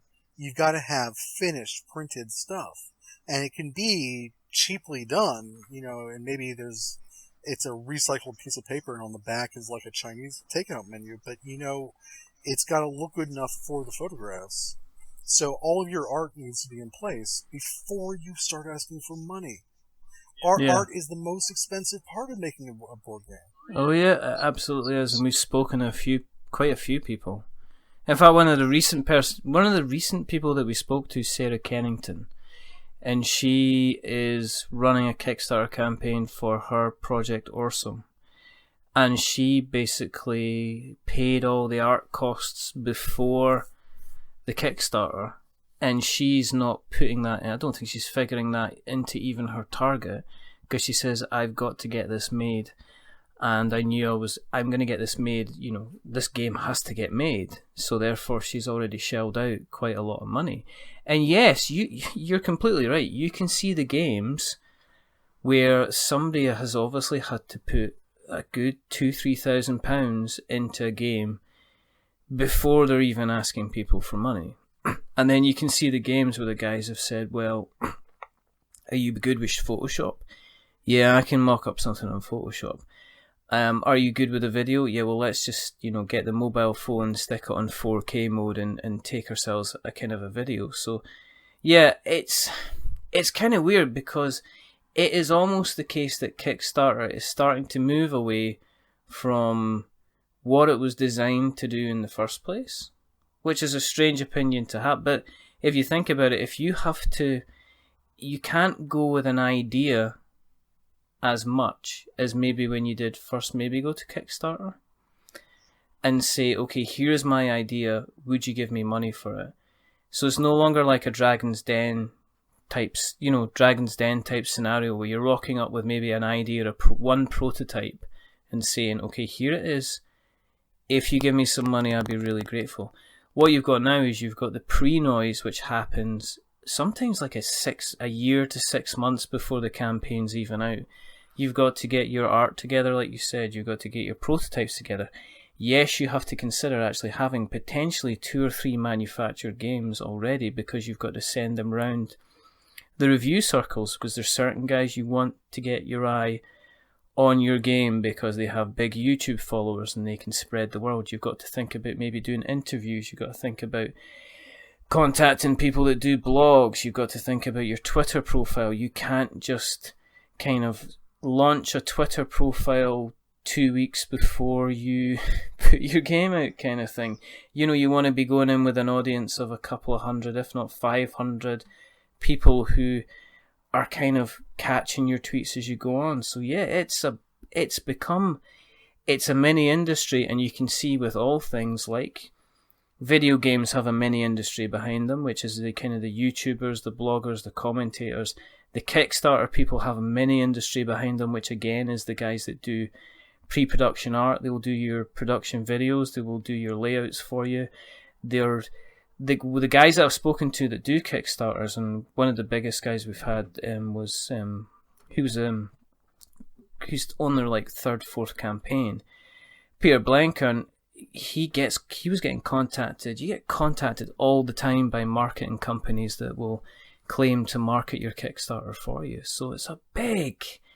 Is it big? Is Kickstarter the same as it was kind of maybe a couple of years ago? No. Does it mean, are we raising the bar, and is there a glass ceiling now for that guy who is sitting there with maybe the next Magic the Gathering? Potentially. Yeah. But isn't that the same? Isn't that the same with all things, though? That there's a lot of ideas around there that, you know, everybody says they've got a book inside them that never gets written. Sure. So, but you've done that because you've got books written. Okay, I wanted to say. I wanted to say one more thing about Kickstarter. One more thing. Go on then. Because I could say 20 more things about Kickstarter, but I think I know you there's one, and I'm actually going to make a plug. So sorry, I'm going to hijack your podcast. No, that's fine. No, you can hijack. Go for it. But this is a good one. So I'm a huge fan, and this is an example of something wrong with Kickstarter. And the thing that's wrong is that it's all or nothing. If you're £5 short of your goal when the timer runs out, you get nothing. So there's this band I love. It was big in the 80s called Shriekback. And maybe you've heard them, maybe not. They were a great band, and they have been continuing to make music since 1980. Okay, they're on their like 23rd album or something, and the last 12 of those albums sold 1,000 copies each, but they sold for $20 each, and the band was able to make a profit out of them. So they just kept doing it. And I have heard these albums. I love these albums. You know, this is the age of the micro fandom, right? So there are only so many people in the world who remember Shriekback, and there are only so many people who will buy the new albums. But we are keeping this band going, and they're turning out great music consistently, you know, decade after decade. And it's a wonderful, wonderful thing. So they saw that they had this following, and they said, well, would you like us to go on tour? You know, we haven't been on tour since 1995 or something. And I'm like, yes, please. I absolutely want to see you live. I never got to see them live back in the 80s when I was a teenage fan of this band. And it would have meant everything to me, right? And so getting to see them as a nearly 50-year-old man is going to be a completely different experience, but it is going to be a hugely moving experience. This is a band I have loved for 30 years, right? So they're like, if we did a tour, would you pay money in advance for this tour on Kickstarter? And I said, yes, I would. So I donated to their Kickstarter. The band's called Shriekback, you know, and absolutely everybody who remembers them, everybody who wants to look them up on YouTube, absolutely check out this Kickstarter. It would be worth it. That's the plug. There's time left in the Kickstarter. I think there's 2 weeks left in their Kickstarter. But all right, okay. So it's not over by any stretch of the imagination. But they are sending out messages saying, please, please, please, can you donate again? Because we're probably not going to meet this funding goal. And it may just be that they're scared. You know, Kickstarter is a terrifying thing. But if they're £10 short at the last second, and I'm not there to throw in another £10, you know, which I hope I would be, but I can't throw in £1,000, you know, at the last second. That would, you know, I just can't do it. That wouldn't be good at all. So if they're £10 short at the end, I'm not going to get to see this tour. It's just not going to happen. And they've already said, look, if we can't make the money here, it's not like we're going to try again. Like, you know, these guys are in their 60s now, and probably, and they're like, you know, we want to do this to say thank you, but if you don't want us to do it, then we're not going to do it. So this is not only about money, this is about gauging our desire to see this happen. And if we say, we weren't that interested, it's never going to happen. Which is a shame. It's such a shame. And think about if you're a young board game designer who has spent years of your life putting together a board game. You know, honing it, playtesting it, getting feedback, taking it to conventions and talking to people who probably don't want to talk to you, and you know, just the endless grind of that, and the discouragement of it, and the pain and the suffering because you love this game, and you put it on Kickstarter and you ask for $20,000, right? Which is a lot of money for you, but if it's everybody's donating $20, it's not that much. No. But then the day comes and you're 3/4 of the way into your Kickstarter, and the thing is, you make almost all of the money on Kickstarter the first day. Maybe the first couple days, and then it just tails off, and the contributions come in minimally towards the end. So it's and there are exceptions, of course, but that seems to be the usual way it works. Is that people, if people are going to contribute to a Kickstarter, they already know they want to when it happens, so they put in the money right away. Yeah, I mean, there's different mechanisms in place, so you get like kind of Kickstarter kind of picks and stuff like that as well, but it is down to the individual to keep kind of making the noise, which is the different. But yeah, I'll search this project down and we shall tweet it out a bit. Okay. So that'll be cool. There are lots of things I could talk about Kickstarter about, because I think I obviously have very passionate convictions about Kickstarter, but I could talk about. I want to talk about your book. See, I was going to talk about why stretch goals are a terrible thing, but I will allow. I want to talk about your book. I will allow you to ask me about my books, because you know I'm a friendly guy, and I want to help your podcast any way I can. So yes, please ask me about my books and where people can buy them, and why I am such a great writer, and all these things. Yeah. Why did you? Okay. Do you ever play zombie board games yourself? Yes. You do. Next question. Okay. Next question. Next thing is next question. Okay. Why in a kind of a genre that people would say is very busy one, what made you pick up the pad and the pen and talk about kind of, I guess, genres which were very, you know, as I say, we're quite busy. What made you decide to write about zombies in the first place? See, when I started, they weren't, so thank you very much. Yeah, no, I've been doing this for a long time. My first zombie book came out in 2003. Yeah. At the time, there were a couple zombie movies, and the thing was just starting to pick up speed, and that's when I started writing. It's not when I started writing, it's when I started publishing, because suddenly zombies were hot, and so I happened to have a zombie book at the right time, and so it got published. This was not me jumping on a bandwagon, no sir. No. Well, maybe a little bit, because the 28 Days Later and the Dawn of the Dead remake had just come out. And 28 Days Later was amazing at the time. 28 Days it still is. 28 Days and Later. It helped kind of redefine the genre, because it took zombies from being shambolic, kind of mindless, kind of just, I guess, kind of annoyances in a lot of places, to they were really making them kind of real threats again. Yes. Kind of thing, which was very, very interesting. Okay, so is that when you were writing, and when you were writing the character Gary? This is Monster Island, yes. Okay. Mm-hmm. Now, Monster Island is, on first glance, it's kind of like people would say, well, this is your typical kind of post-apocalyptic, zombie-filled, you know, kind of, something's happened, people have to take a trip in order to get important item from here. They're obviously going to have to go into potentially one of the most highly zombie-populated areas in the world, you know, and then you throw in Gary. Yeah, I did. So,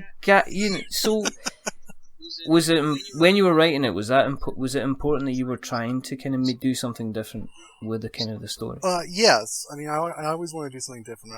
I never want to just do what somebody has done before. It's just boring to write. It may be interesting to read, to see somebody's new take on something, but to write it's often boring. So I wanted to do something just totally different with my zombies. So the story about Gary is interesting. So when I was writing that book, I was posting it on the internet, chapter by chapter, so anybody could read it and give comments. And the character of Gary was supposed to be in a couple chapters at the start of the book and then die and disappear.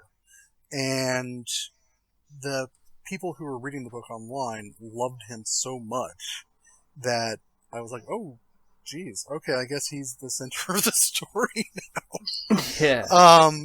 And he's, he's a great character, and I just kind of lucked into that. So people who have not read the book, what we're talking about is there's a zombie in the book who has maintained... Who is different. Let's just say he's different. Let's not spoil it completely, because Gary is a kind of a zombie character, but he is different to what you expect a zombie would be. And the films have progressed to the point where they've tried to introduce this notion of Gary in the films. I think it was Land of the Dead I saw not too long ago that kind of had try to introduce this kind of thing, but Monster Island's the first in a trilogy of books, isn't it? Yes, it is. So you've got Monster Island, Monster Nation, and then Monster Nation, and Monster Planet. And then you've got Monster Planet. And Monster Planet's kind of like the is it the prequel? It's kind of like to how everything happened, isn't it? No. Monster Nation is the... Monster Nation is, right. Okay. Yeah, so Monster Island, I wrote Monster Island just on its own, not thinking there would be sequels. And starting right in the middle of things where the zombie plague had already kind of taken place. So I wrote Monster Nation to talk about how it got started. And it has completely different characters. And it's set in a completely different location and everything else. But it's the same world, the same universe. I think I'm sure these are terms that your readers may have heard before. Your listeners. And then Monster Planet, the characters from the other two books come together. And right, okay. Everything just kind of goes crazy. And kicks off. Yeah, exactly. And so it becomes a sort of race to see who's going to determine the fate of Earth after the zombie plague. So, again, I'm not going to get any spoilers because apparently you're going to cut me off if I try. So, I am. I think that people should actually pick up. They should have a read and they should pick up the books, because the what you're doing with the story and what you're doing with the characters is a bit more refreshing, and it's good to see somebody actually try something different, as opposed to try and base. Well, what you're doing is normally it's like when you've got this kind of situation, it is almost like the zombies are there, but let's build the characters around it and show them how they're kind of doing kind of different things. The Walking Dead is kind of very thingy like that. You've got one side of it, but you don't really get the other side of it, kind of really. Right. So I thought, you end up kind of, Gary's awesome. Yeah. He's an interesting kind of character to kind of read about as well. It's it's good. No, it's good. It's kind of good. It's good, kind of good fun. Has that?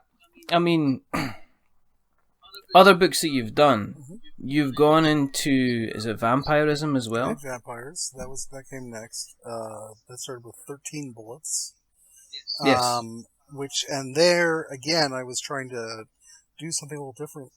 That was, at the time, it was even before Twilight. This was before True Blood. Laurel K. Hamilton was the big vampire author at the time I was writing those.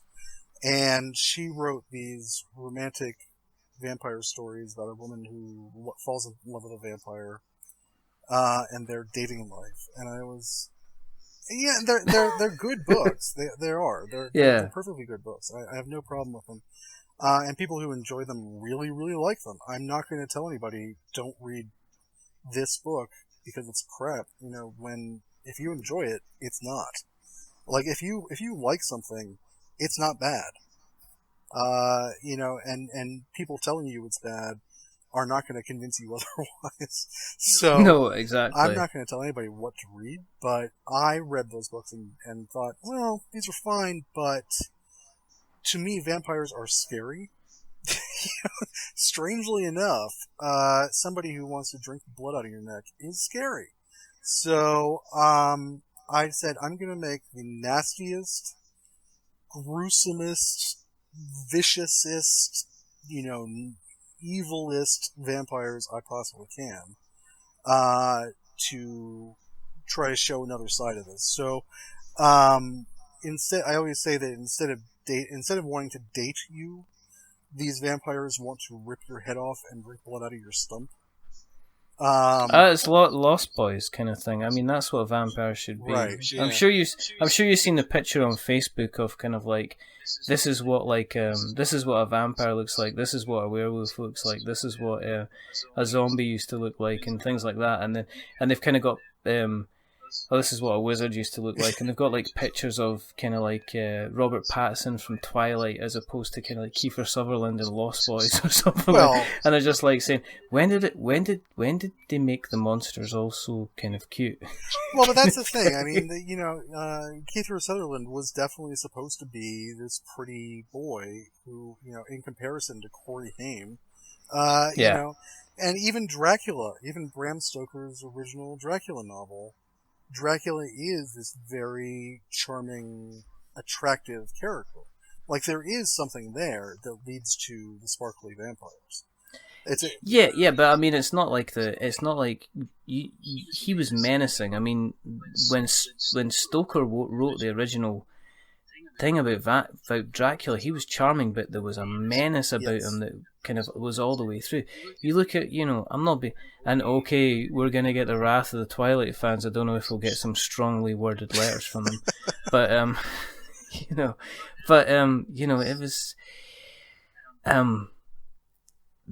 it was just there wasn't a kind of a menace. He was kind of like, oh, I'm kind of all shiny and stuff, and there wasn't any kind of, it was kind of like glittery and just, I'm a pretty boy, and he was meant to be like a kind of an animal that was cursed from way back when. I mean, it kind of completely, But looking at, like, when you did the same thing with 13 Bullets. You did an online serialization. Yes.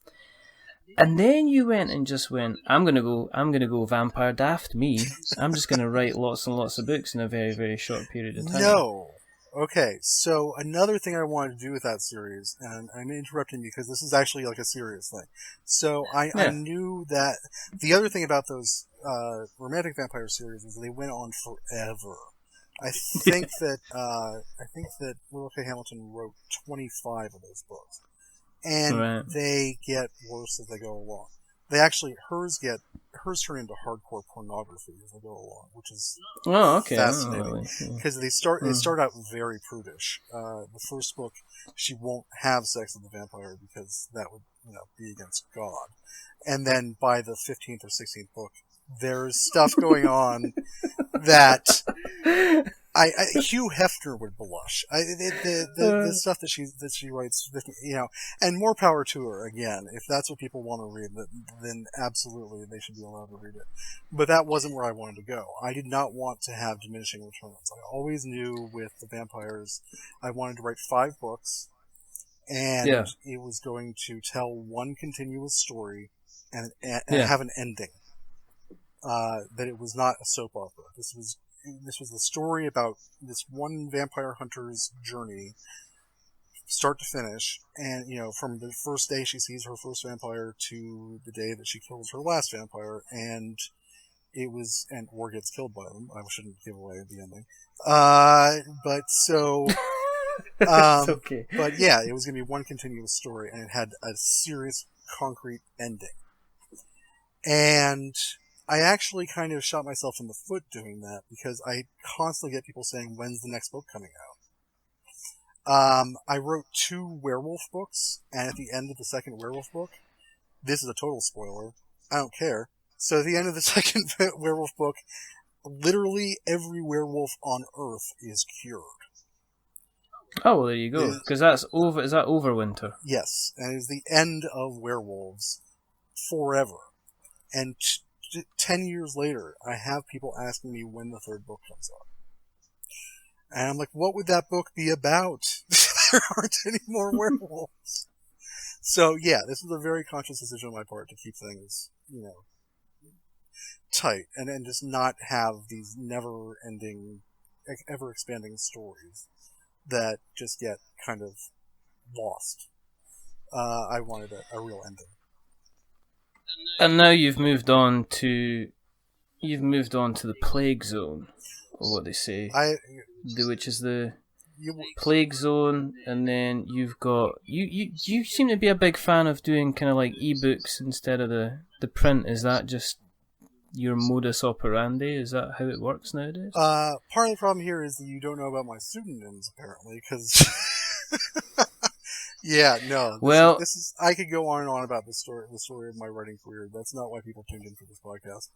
But no. So Plague Zone was an online thing I wanted to do to thank my fans who had followed me online and got me started, because I wanted to be a writer from the time I was 6. I had been writing pretty much nonstop since then, and it was 30 years later that I finally got my first book published. And it was because of Monster Island being online. A lot of people saw it online, and the publisher actually came to me and said, "This is kind of a big deal now. Can we publish this for you?" And that doesn't happen. That never happens. So no. It was very exciting, and they brought out this book. I think they printed 4,000 copies. It sold out. This is the part where I'm going to start bragging, and I know British people cannot abide a braggart, so maybe I should stop. No, you just brag, go away, it's fine. So, the story has lots of twists and turns. There have been lean years too, trust me. But so, for a while there, I was kind of famous, and it was because people had seen my stuff online. So I wanted to say thank you, so I gave them another free novel in Plague Zone, which was only online. It's never been published. You can buy it on Amazon, but it's as an ebook. But it's never been published as a paper book. And it was a long time before I actually self-published it, because it was just like, I wanted this to be just for the online fans. So, yeah, but I've published lots of books since then. So, Zombies, I did Positive, which is completely unrelated to my previous zombie books. It is, the story of Positive is that the zombie virus is, it can incubate for 20 years. So you can be infected and not know it for 20 years.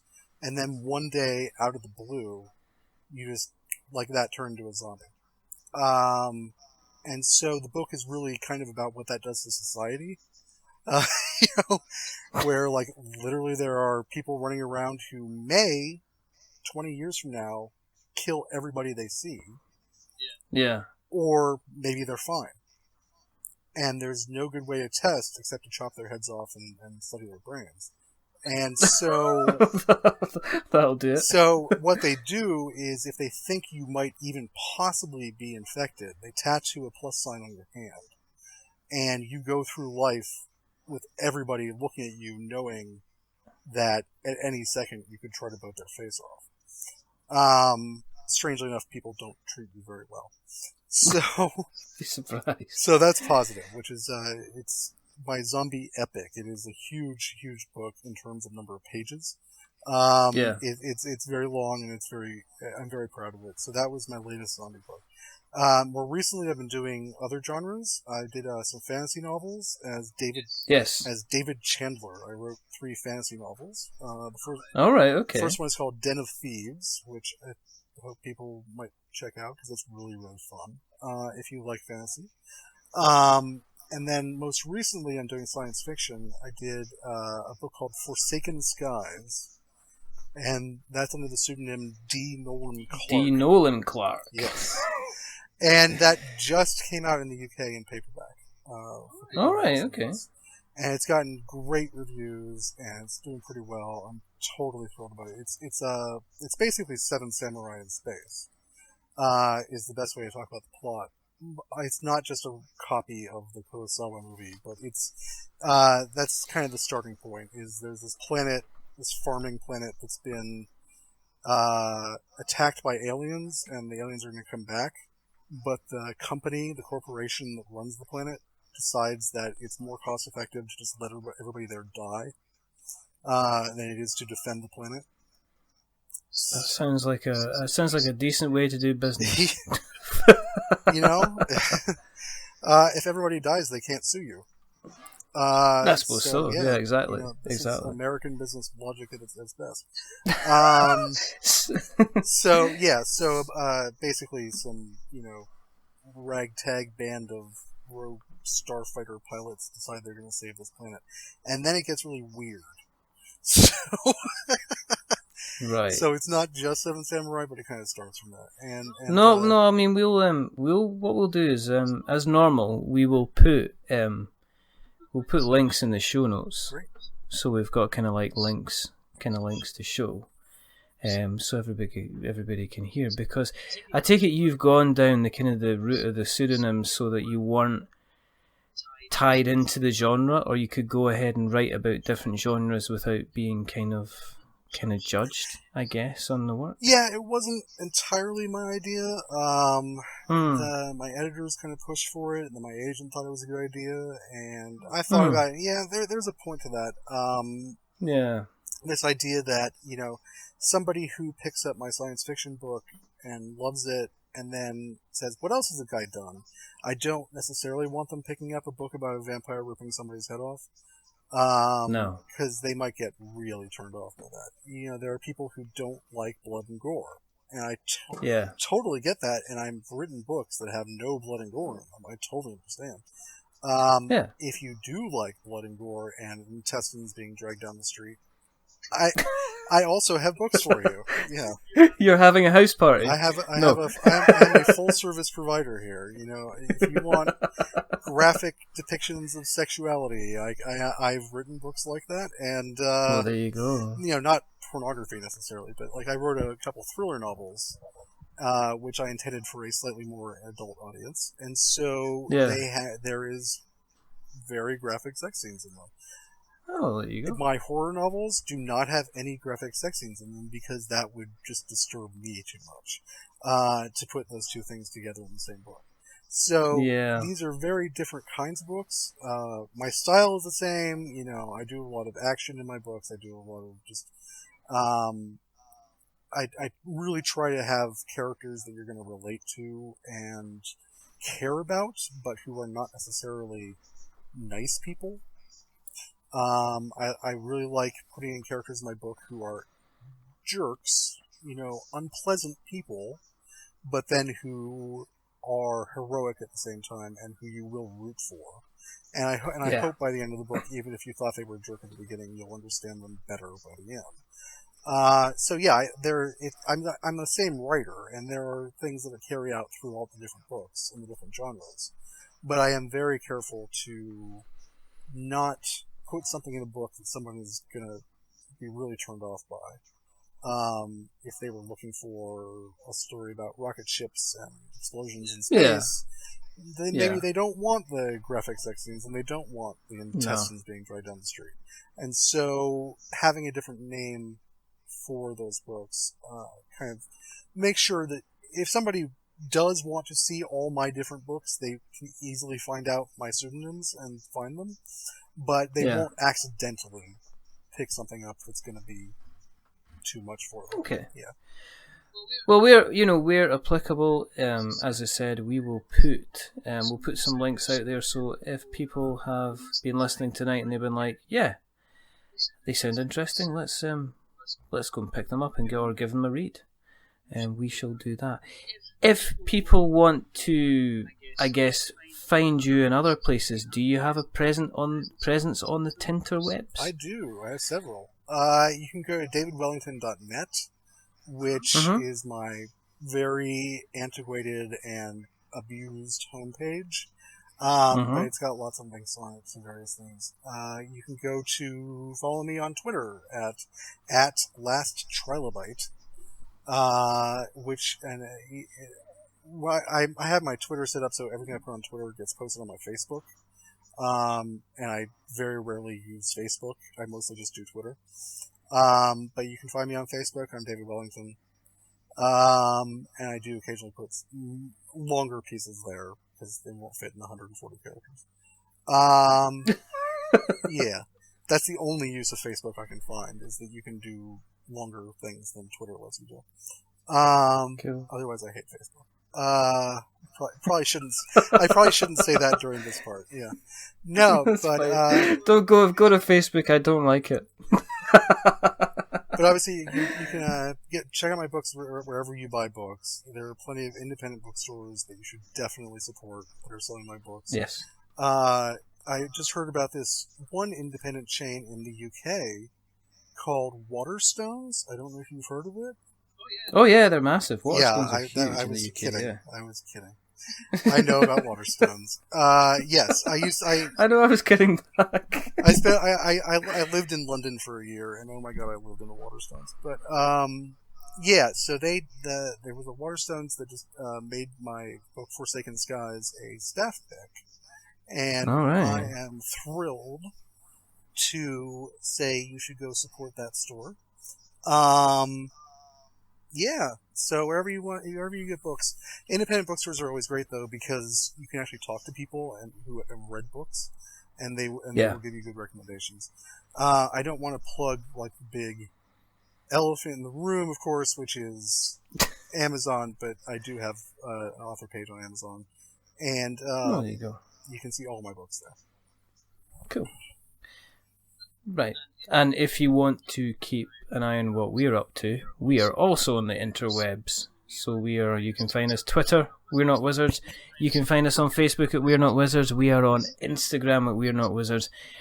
We're also on YouTube as well. What we've done recently, we've uploaded the 7 or 8 episodes with just the audio only. So if you like to listen to your audio through your YouTube instead, you can do that by searching for We're Not Wizards, but there is going to be a link in the show. You can email us, magic@we'renotwizards.com or .co.uk. If you've listened and you've liked what you've heard, then please head over to iTunes and drop us a rating, a sub, a review. As we always say, don't give us a 10 because it makes our heads far too big, and don't give us a 1 either because it makes us cry. But if you settle for 5 stars and a nice little comment, it'll make me and Colin very, very happy. I think that is almost all about done. But David, this has been a lot of fun. It sure has. I hope you've had a lot of fun. Yeah, definitely. Good. As normal, there are only a couple more things that we have to do. Now, the first thing is to remember that we are many things, but we're not wizards. No. Are we wizards, David? No, we're not. Good stuff. Mm-hmm. And the next thing is to say goodbye. So it is a goodbye. Okay. I can't keep living a lie. What is it? I'm not a wizard, but I when I play role-playing games, I always play a wizard. I just knew you were going to say that. I knew that's why we didn't talk about role-playing, because I thought, there's a guy that's going to come out and he's going to say he's got a wizard and he's got 4 spell slots and he's got brilliant wisdom save. I just knew you would do this, Wellington. I just knew, which is why I didn't mention it. And technically, when I was a teenager, I did try to cast a spell once. Right, okay. Just, you've had plenty of time on the show. I think you should just leave. Okay. I'm sorry, I totally defrauded you. I understand that. That's okay. Was the whole point of the podcast, and I knew going in I was going to lie. I was going to just defraud you. Get out. I'm sorry. I'll just show myself out. Say goodbye, David. Goodbye, David. And it's a goodbye from me. Stay safe. Roll 6s. Stay away from authors that come on your show and tell you a whole load of stuff and then drop in the end that they actually play Wizards at Dungeons and Dragons. This is me signing off. Feel a little bit betrayed, actually. Is this what betrayal in House of the Hill feels like? David, come here. I've got to have a word with you. I was just headed out the door.